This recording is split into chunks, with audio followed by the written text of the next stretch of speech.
Perkenalkan, nama saya Laini Ramandani dengan NIM 71014200083 dari Rombel PAPA 2020. Di sini saya akan menjelaskan salah satu metode pembelajaran dalam dunia pendidikan, yaitu metode Think, Pair, Share atau biasa disebut dengan metode TPS.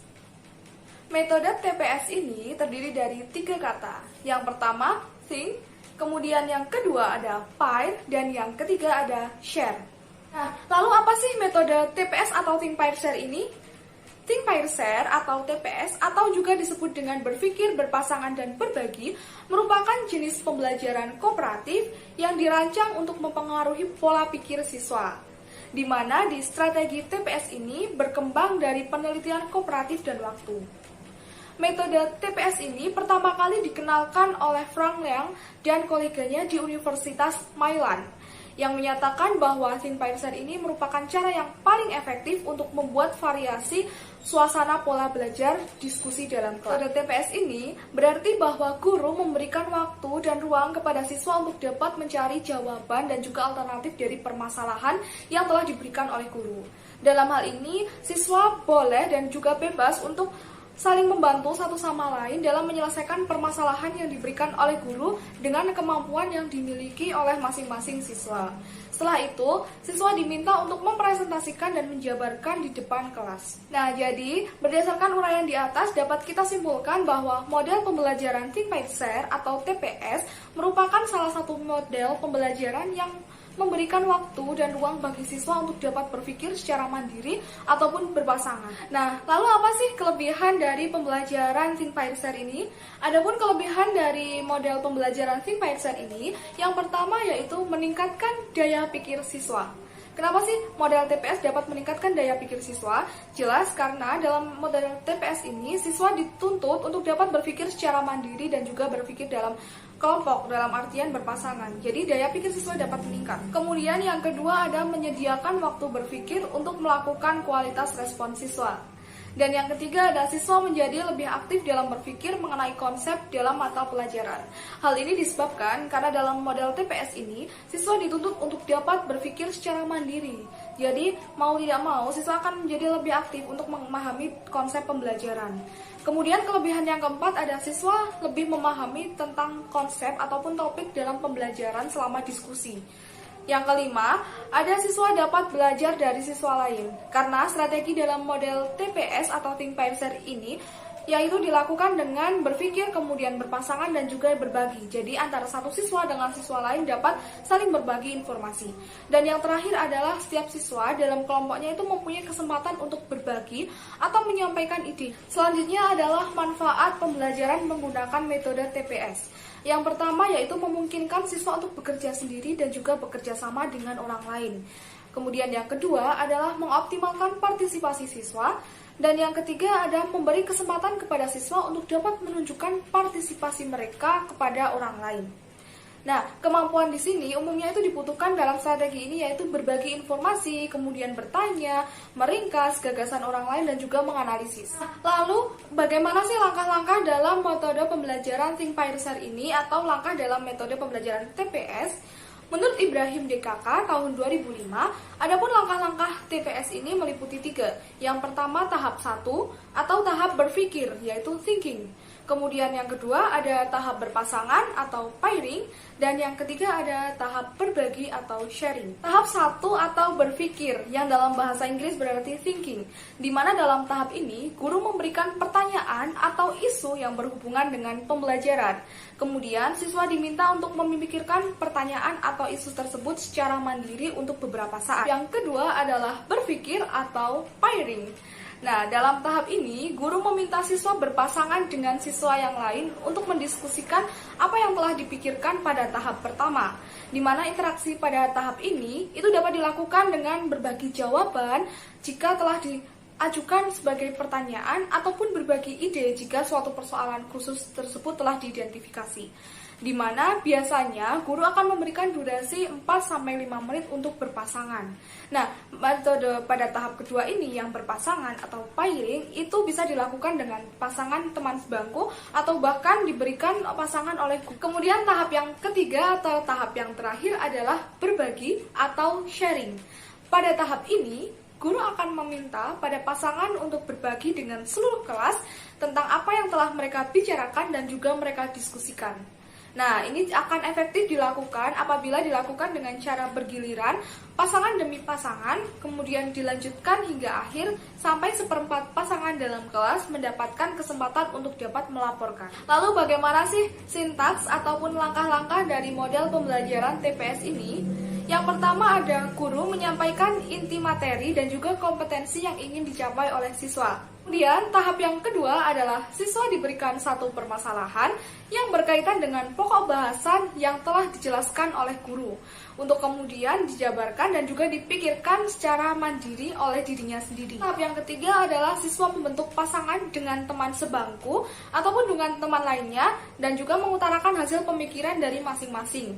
Kemudian dalam langkah ini siswa harus dapat mencari titik temu dari permasalahan yang diberikan oleh guru. Setelah mendiskusikan hal tersebut, kemudian siswa mempresentasikan hasil diskusi bersama dengan pasangan di depan kelas. Kemudian langkah selanjutnya adalah berawal dari kegiatan tersebut, guru mengarahkan pembicaraan pada pokok permasalahan, di mana dalam hal ini juga guru menambahkan materi yang belum diungkapkan oleh siswa secara tuntas. Langkah selanjutnya adalah guru memberikan kesimpulan berdasarkan hasil diskusi pada pertemuan kali ini. Nah, pada saat guru memberikan kesimpulan, di sini juga guru bisa meluruskan jawaban siswa yang dirasa masih kurang tepat agar jawabannya dapat menjadi sempurna. Dan langkah yang terakhir adalah penutup. Untuk lebih jelasnya, yuk kita simak implementasi dari model pembelajaran TPS pada video berikutnya. Waalaikumsalam warahmatullahi wabarakatuh. Alhamdulillah, baik semua ya teman-teman. Oke, sebelum mulai pelajaran, Ibu absen dulu ya. Rara? Hadir, Bu. Rari? Hadir, Bu. Oke, langsung aja ya anak-anak. Pada pertemuan kali ini kita akan membahas tentang komunikasi kantor. Kalau kemarin kita udah bahas tentang perkantoran, teknologi perkantoran, sekarang kita akan bahas komunikasi kantor. Nah, sebelum Ibu masuk ke materi nih, dari teman-teman ada yang tahu nggak definisi dari komunikasi kantor? Saya, Bu. Komunikasi adalah pesan yang disampaikan dari komunikator kepada komunikan. Saya, Bu. Komunikasi adalah suatu proses individu mengirim stimulus yang biasanya berbentuk verbal untuk mengubah tingkah laku orang lain. Oke, jadi benar banget ya teman-teman, menurut pendapatnya Mbak Ruru dan Mbak Rere, di mana komunikasi itu merupakan proses penyampaian pesan dari komunikator kepada komunikan menggunakan suatu media tertentu untuk. Nah, keterampilan komunikasi ini sangat penting untuk dimiliki oleh seorang sekretaris. Namun pada kenyataannya itu biasanya terdapat gangguan atau noise. Nah, Ibu minta untuk memperdalam materi, teman-teman nanti mencari jawaban apa aja sih gangguan atau noise yang mungkin terjadi dalam proses komunikasi kantor. Bisa ya secara mandiri? Bisa, Bu. Oke, bisa ya. Jadi nanti Ibu kasih waktu 10 menit buat kalian memikirkan jawaban terkait gangguan atau noise yang mungkin terjadi dalam proses komunikasi kantor. Oke, silahkan teman-teman mencari jawabannya.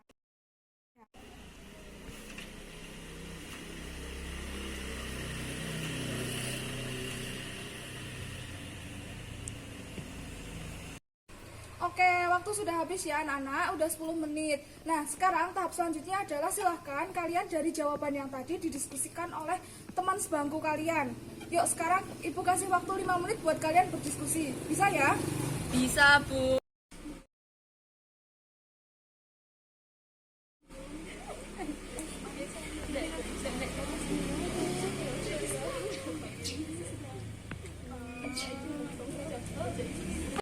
Oke, waktu udah habis ya teman-teman. Nah, sekarang kelompok siapa nih yang mau mempresentasikan hasil diskusi dari tadi materi yang sudah dibahas terkait gangguan sama noise dalam komunikasi kantor?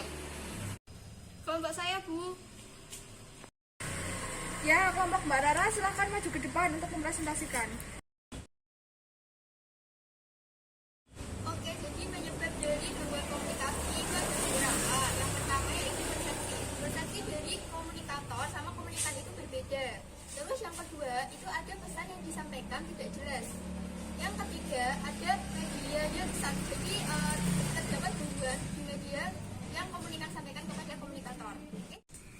Jadi penyebab gangguan komunikasi selain yang dijelasin sama Mbak Rara yaitu keterbatasan fisik komunikator, pemahaman terhadap diksi, gaya bicara atau gaya bahasa, serta yang terakhir kultur.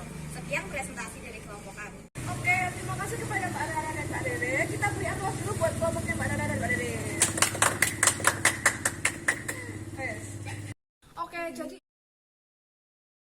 itu ya anak-anak materi pembelajaran pada pertemuan kali ini. Nah, ada yang mau menyimpulkan hasil dari diskusi kita pada hari ini? Saya Bu, berdasarkan diskusi yang sudah kita lewati tadi, maka dapat disimpulkan bahwa komunikasi adalah proses transfer pesan antara komunikator dan juga komunikan, di mana proses komunikasi tersebut memiliki banyak gangguan. Di antaranya yang pertama yaitu ada bahasa, kemudian juga ada persepsi, dan juga ada kultur itu sendiri. Ya, benar banget. Terima kasih Mbak Rari atas kesimpulannya. Jadi teman-teman sudah memahami ya materi pertemuan pada kali ini. Nah, untuk memperdalam pemahaman kalian tentang komunikasi kantor, Ibu beri tugas bersama kalian untuk mengamati gangguan yang terjadi dalam proses komunikasi di lingkungan sekitar kalian. Oke, sekian ya materi pertemuan pada hari ini. Ibu akhiri, jangan lupa tugasnya untuk dikerjakan dan minggu depan kita bahas. Wassalamualaikum warahmatullahi wabarakatuh. Waalaikumsalam warahmatullahi wabarakatuh.